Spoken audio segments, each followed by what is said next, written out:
In 1997, when the news broke that Princess Diana was gone, the entire world wept. But the real question is, why, even today in 2026, do people still miss her so deeply? Why does just seeing her photo bring tears to our eyes? Today, I'm going to tell you the story of a princess who was not just a member of the royal family, but a mother to all of humanity. Imagine a woman who lived in a palace, but chose to spend her time in hospitals, refugee camps, and minefields. A woman who could have stayed safely behind royal walls, but instead walked straight into the world's most painful places and held the hands of people everyone else was too afraid to touch. On the day she died, 2.5 billion people watched her funeral. And today, nearly 30 years later, her name still makes people emotional. So what was it about Princess Diana that captured the hearts of an entire planet? Today, we're going to find out. Diana Frances Spencer was born on July 1, 1961, in Norfolk, England. But her childhood wasn't the fairy tale you might expect. When Diana was just 7 years old, her parents divorced, and that early experience of loss and loneliness shaped everything about who she became. She understood heartbreak from a very young age, and that made her unusually good at recognizing it in others. In 1981, Diana married Prince Charles in what was called the wedding of the century. 750 million people watched it on television around the world. It seemed like the ultimate fairy tale, a beautiful young woman becoming a real-life princess. But behind the palace walls, the reality was very different. Diana later admitted she felt profoundly alone inside the royal family. Trapped by protocol, suffocated by rules, and deeply unhappy in her marriage. But instead of letting that pain destroy her, she let it fuel her. And what she did with that pain changed the world. So what exactly made Diana so different? What made her the most photographed woman in history? What made billions of people feel like they personally knew her and loved her? Here are the 5 things that set her apart from every other royal, and honestly, from most people in the world. There's a simple thing Diana did that nobody else in her position ever did consistently. She got down to eye level. When Diana visited a sick child in a hospital, she didn't stand at a polite distance and wave. She knelt down. She looked the child directly in the eyes. She held their hand. She was completely, fully present.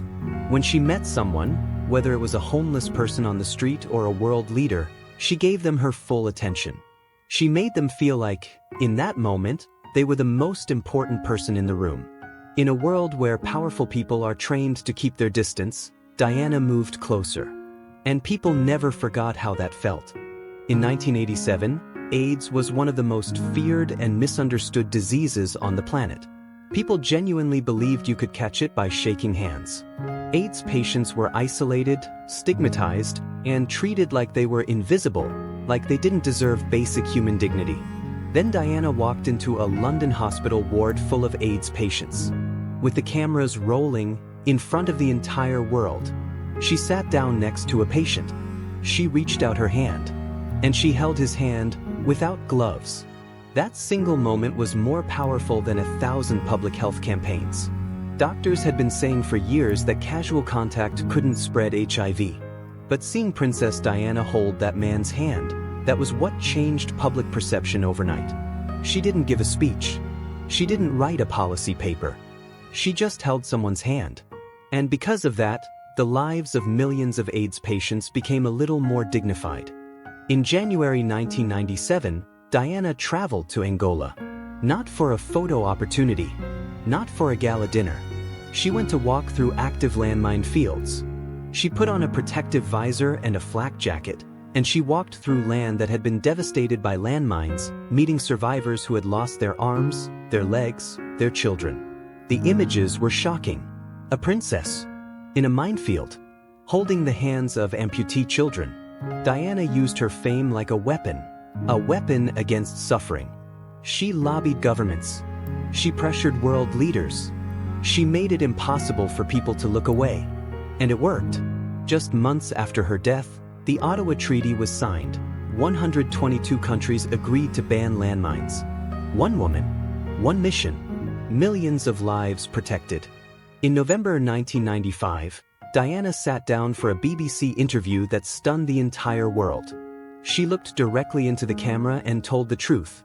She talked about her failed marriage, about her depression, about feeling completely alone inside one of the most powerful institutions in the world. She even said there were 3 people in her marriage, a direct reference to Charles's relationship with Camilla. This was not what royals were supposed to do. The unspoken rule of the royal family is, you don't show weakness. You don't talk about your feelings. You don't break the illusion. Diana broke it, completely and deliberately.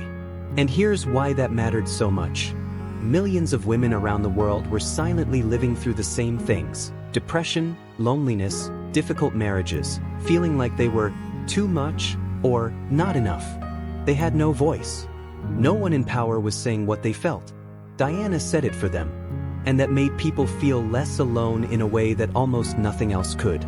Diana was, above everything else, a mother, not just to William and Harry, though her devotion to them was extraordinary, but to every child she ever met. While other royals maintained careful distance from their children in public, Diana took William and Harry to McDonald's.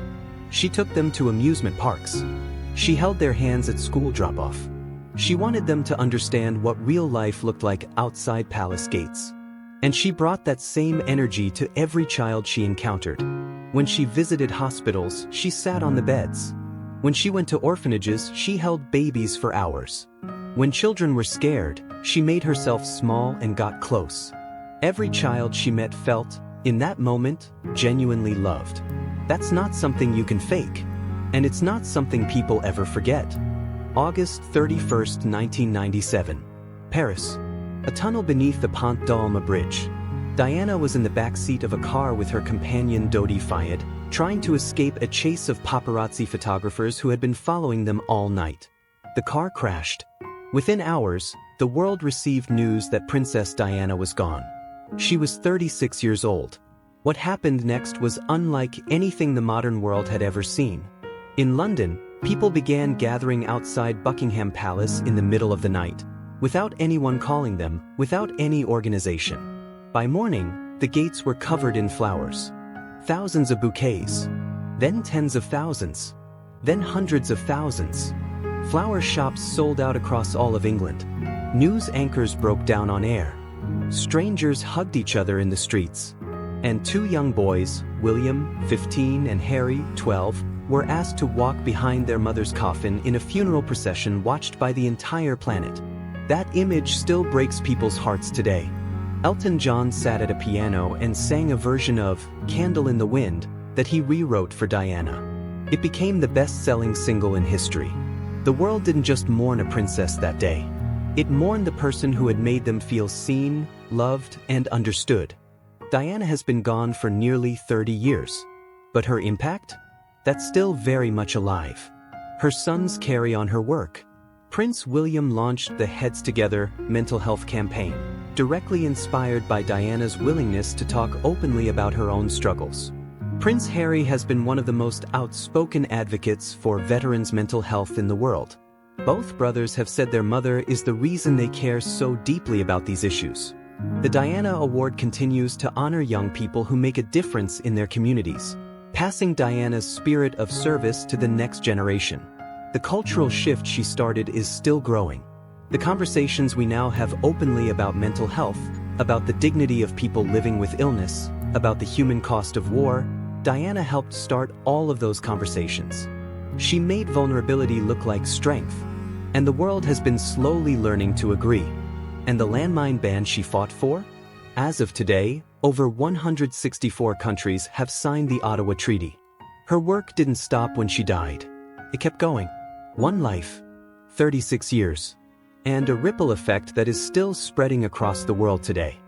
Diana once said, "Carry out a random act of kindness, with no expectation of reward, safe in the knowledge that one day someone might do the same for you."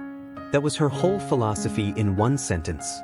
Not power, not fame, not status, just kindness. Real, human, physical, present kindness. She walked into rooms that scared everyone else. She held hands that no one else would hold. She told truths that no one else dared to speak. She loved people, all people, without conditions. Diana wasn't perfect. No one is. But she was real. She was brave. And she genuinely, deeply cared. And in a world full of people performing compassion from a safe distance, Diana actually showed up. That's why we still love her. That's why we still miss her. That's why, nearly 30 years after she left us, she is still and will always be the people's princess.